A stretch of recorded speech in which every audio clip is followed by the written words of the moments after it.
serta mencarikan solusinya bersama. Kemudian yang keempat, membangun jaringan kerja yang kuat antara pengusaha UMKM dengan berbagai pemangku kebijakan. Peserta kegiatan Bapak pada kesempatan kali ini diundang sebanyak 170 dari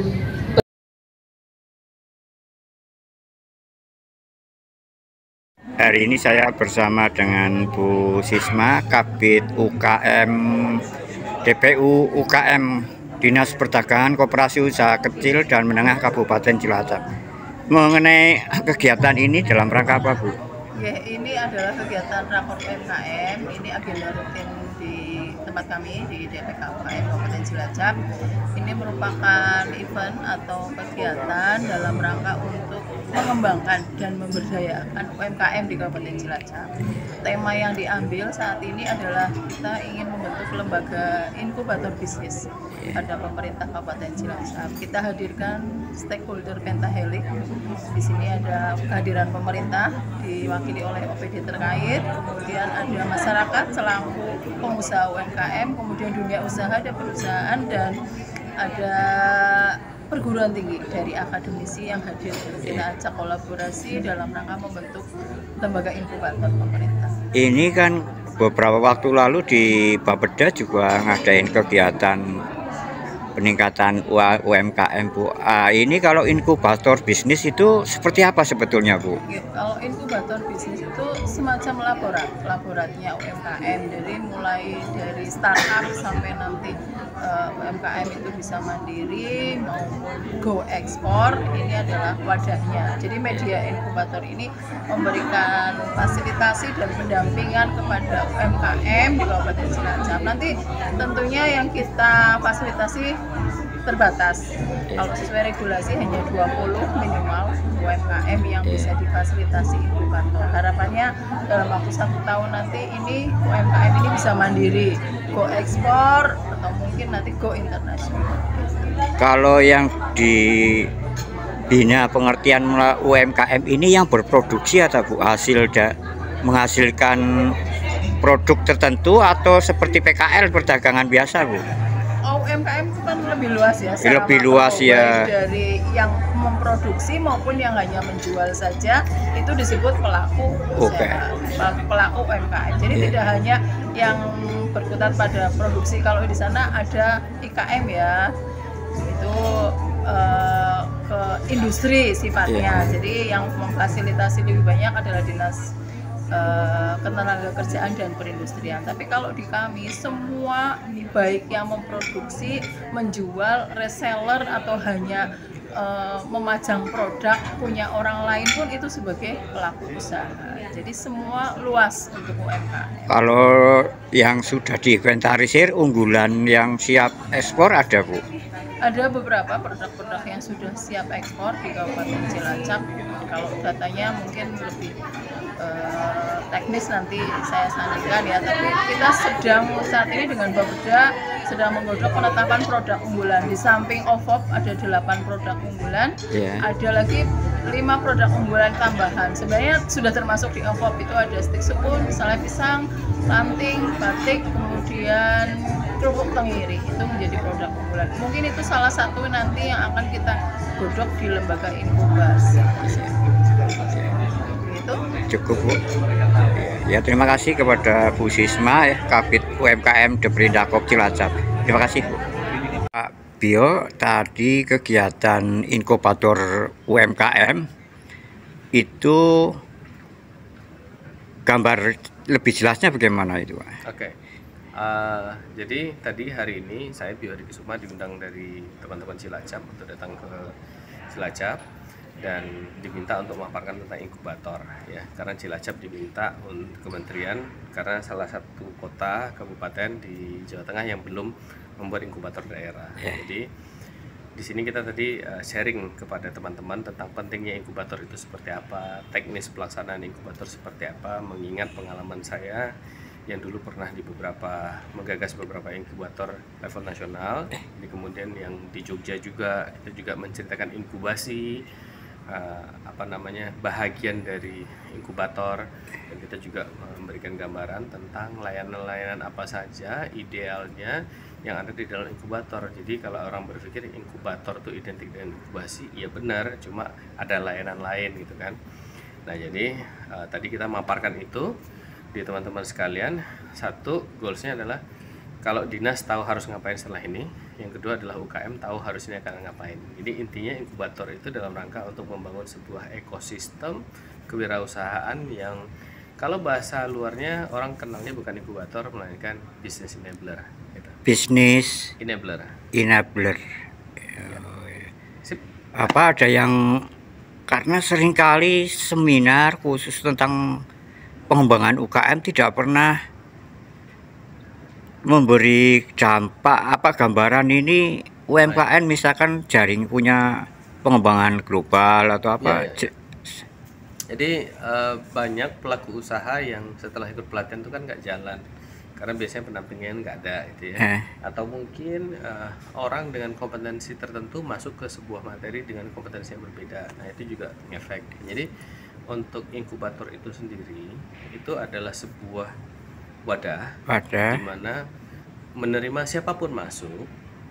Nah siapapun masuk itu nanti skemanya mereka boleh beraktivitas, entah pakai ruangan, entah mereka mau mini pameran atau mereka foto produk atau apapun, itu fasilitas umum. Tapi fasilitas utamanya misalnya pembiayaan, ketemu investor, itu hanya boleh diikuti oleh orang-orang yang dia mengikuti pelatihan dan begitu diuji dia memang layak gitu loh. Nah kemudian untuk itulah namanya inkubasi. Masuk di dalam inkubasi ada syaratnya, ada tantangan. Begitu masuk di inkubasi baru dilatih. Nah dilatih sesuai dengan apa yang mereka butuhkan.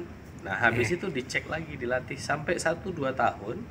Dan itu biasanya rata-rata orang yang masuk di dalam inkubasi itu biasanya progresnya kelihatan kalau dibandingkan dengan orang-orang yang hanya ikut pelatihan biasa. Jadi ini sebenarnya adalah sebuah skema di mana untuk membuat jauh lebih efektif dan efisien pelatihan dan pendampingan yang ada. Itulah salah satu tujuan dari inkubator. Ya Pak, terima kasih Pak Bio Hadi Kusuma. Bio Hadi Kusuma dari Jogja ya Pak? Dari Jogja. Siap. Terkait pasar sekarang situasinya gimana Pak? Pasar Pak, ada berapa pasar? Terus yang kondisi baik bagaimana, yang tidak baik? Pertemuan dengan di pasar Pendek sampai di Cilacap itu ada 33 pasar. 33 pasar. Ya. Saat ini kondisinya ya, kalau dari kondisi bangunannya hampir semuanya hampir sudah rata-rata secara umum itu kurang baik. Bangunan perlu adanya rehab lah. Tapi beberapa tahun kemarin kan ada ya perbaikan besar itu ya, kan saya sampaikan tadi dari 33 secara umum. Iya secara umum ya. Tapi ada beberapa yang kemarin paling terakhir pembangunan itu ini pasar PPC. Iya pasar PPC itu memang kalau secara umum kebanyakan baru tahu ternyata di jaminan kematian. Nah, santunan kematiannya besarannya 40 juta. Gitu. Jadi besaran itu pasar itu santunan 10% lah per bakar. Tinggal apa nih? Bangunan karena misalkan contoh 10 blok. Ada yang sana misalnya, ternyata itu ya. banyak utang pinjol, bunuh diri misalnya. Nah itu masih termasuk. Kalau di asuransi nggak bakal. Tidak sempat. Karena bunuh diri nggak penguatan. Kalau di kalau untuk akan diperbaiki itu menunggu. Bisa juga dapat bantuan beasiswa bahwa itu. Tadi kalau yang meninggal dunia karena kerja itu sudah pasti berapa tahun lama kesertaannya pasti dapat bantuan beasiswa. Tapi kalau meninggal biasa, karena ini udah selesai ya. Yang kepesertaan iurannya dari 3 tahun. Tapi kalau sudah itu 3 tahun lebih, ternyata dari risiko meninggal dunia ibaratnya selain santunan kematian 42 dapat bantuan beasiswa juga dari TK sampai murni untuk 2 orang.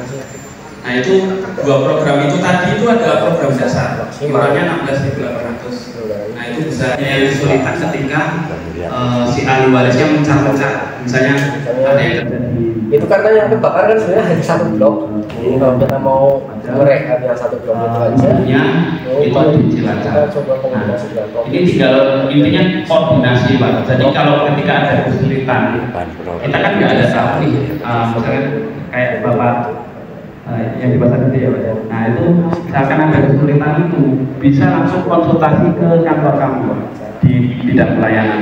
Nanti diarahkan Pak. Jadi misalkan harus ke kelurahan, nanti misalnya ada kesulitan, nanti mungkin dibantu Pak dari kami. Karena kelurahan itu lain formatnya.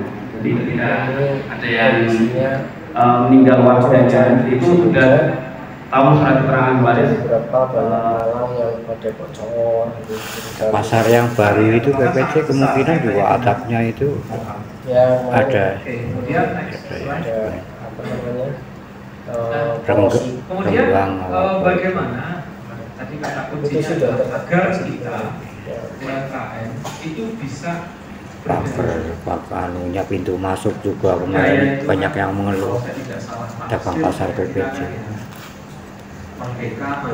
Habis dibangun tahun yang sebelumnya, yang pertama itu pintu pasar itu yang depan itu kan mungkin udah diperbaiki itu mungkin. Terus terkait dengan ini pengembangan tadi Pak, acara kegiatan seminar tadi. Ya ini tadi memang kita mau rakor kepala pasar. Iya rakor. Ya kepala pasar itu kita tadi menghadirkan dari BPJS Ketenagakerjaan. BPJS ya. Ya arahnya kita itu para pedagang juga bisa ikut BPJS Ketenagakerjaan secara mandiri. Jadi ketika ada resiko-resiko kecelakaan kerja, BPJS juga itu bukan hanya untuk unit kerja pasar, tetapi juga untuk pedagang pasar juga Pak. Oh, untuk pedagang. Kalau yang petugas pasar kan BPJS Kesehatan karena dia pegawai. Iya, tapi kalau untuk para pedagang itu kan disebutkan kalau memang belum ikut jaminan kesehatan BPJS Ketenagakerjaan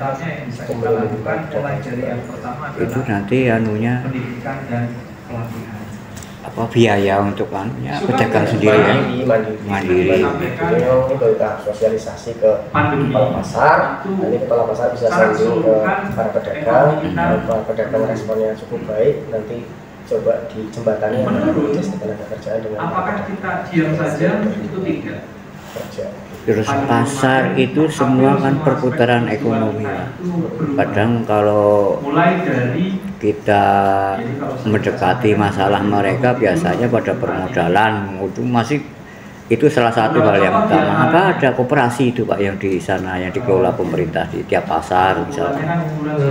Kalau koperasi yang khusus menangani pedagang pasar yang dikelola pemerintah itu dulu pernah ya, dulu tahun 2000-an, sebelum 2000-an ada koperasi pasar itu dulu. Ada induknya juga, induk pasar itu. Sekarang sudah tidak ada ya. Kewilayahan dan perekonomian. Itu tergabungnya kan biasanya di pasar itu pedagang bentuknya paguyuban. Iya paguyuban. Iya. Tadi sudah menawarkan saya catat ini nanti akan pasar Kroya Pak. Iya, di sini ngikut anu Pak. Pasar Kroya kita Pemda itu sebagai penerima manfaat. Proyeknya itu APBN dari APBN di Prasarana Pemuda ya pelaku usahanya kadang ikut kering, kadang ikut DPK UKM. PPK-nya di sana, proyeknya di sana, ya kita nanti sebagai penerima manfaat. PUPR langsung pusat ya, bukan PU sini bukan ya, Kementerian PU ya, PPKOM-nya di sana itu. Jadi sebenarnya luas target itu kita memaknainya kontraknya itu kan 9 bulan. Iya. Bapak Ibu Ketua Klaster serta anggota sampai dengan bulan hadirnya penuh baru kali pertama saya melihat klaster hadir semua luar biasa. Mau perpisahan ya dengan Bapak ya.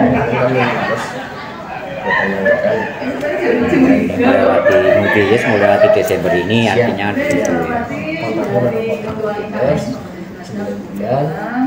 nanti di tahun ini kemungkinan ditargetkan sekitar 20%-an.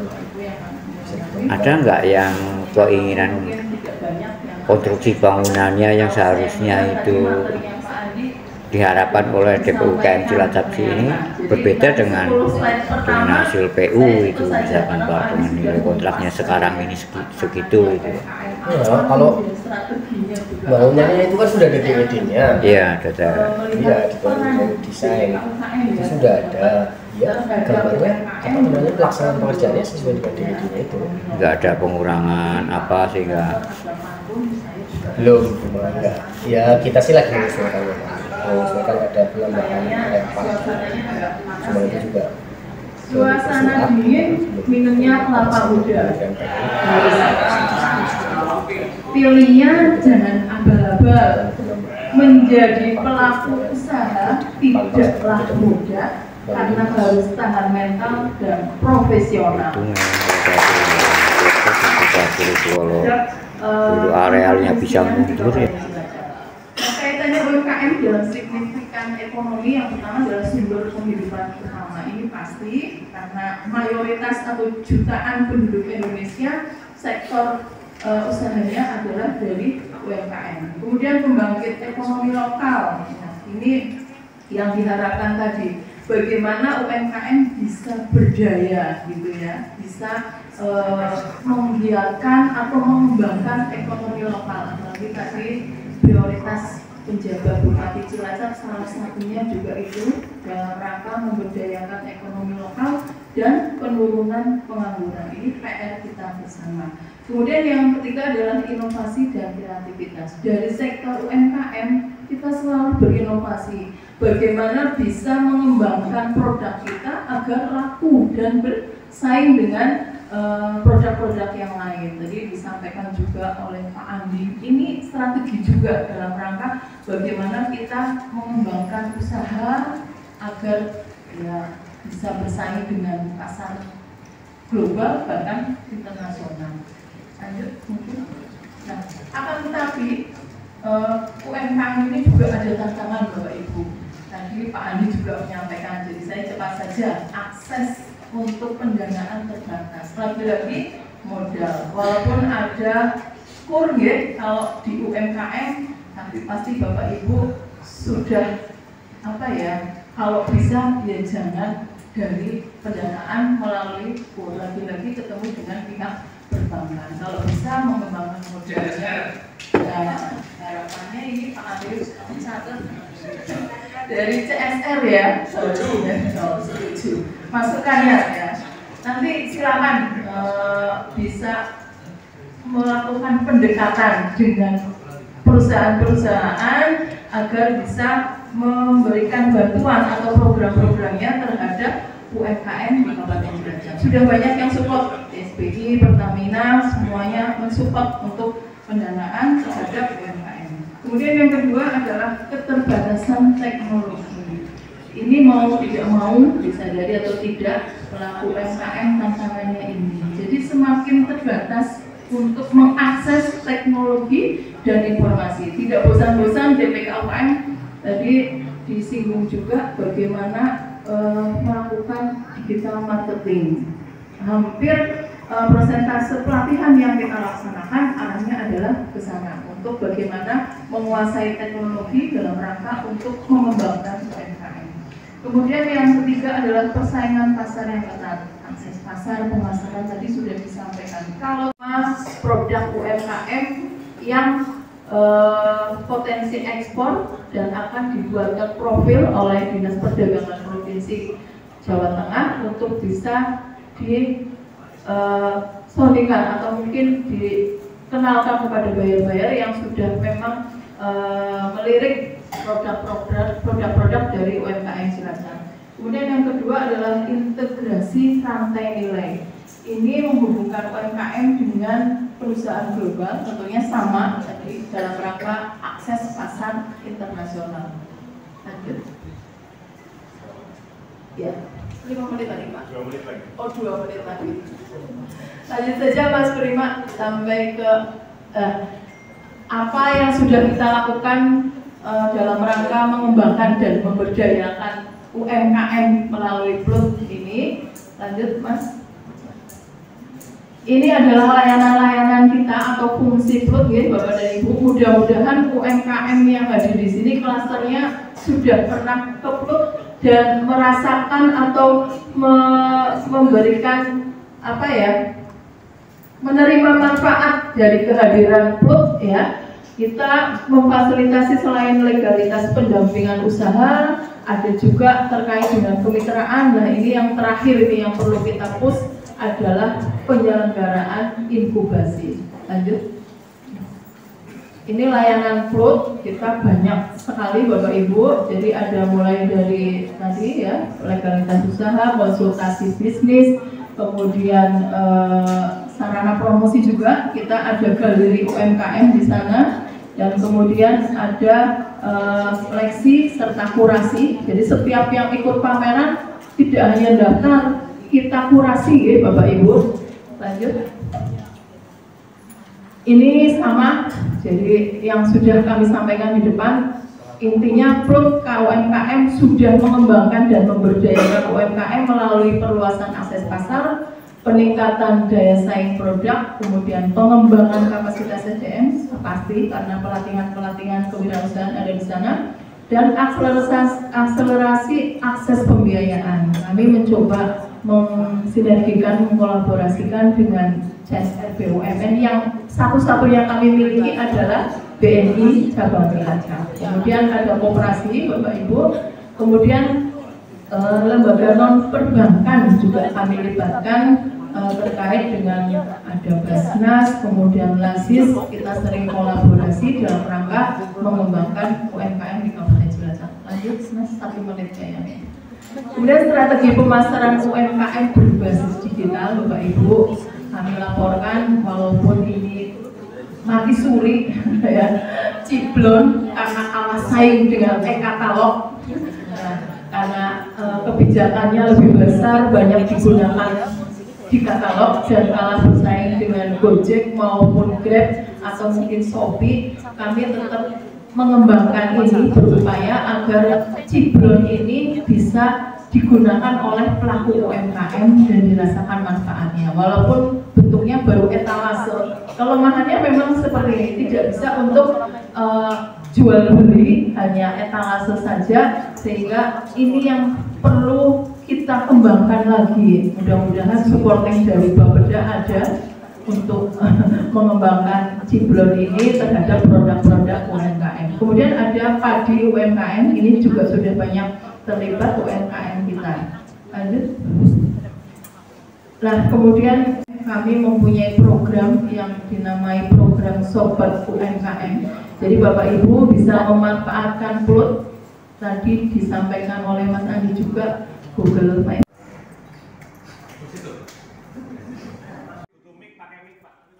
Utamanya adalah sari asap, ya, sari asap. Kalau sari goreng makannya sudah ada. Tempat tinggal saya berada di Cimandu, mudah di depan pom bensin Cimandu. Untuk selanjutnya menyikapi dan sangat mengharapkan apa yang disampaikan ini sudah ada peningkatan dari tiap rembuk klaster. Termasuk pertama kali saya di gedung kerja dulu, ya, terus di sana di sini ya ada peningkatan yang luar biasa. Kaitannya tadi disebutkan bahwa usahakan dari anggota klaster untuk sedikit menjauh dari perbankan, tapi diarahkan ke CSR. Sangat pendapat.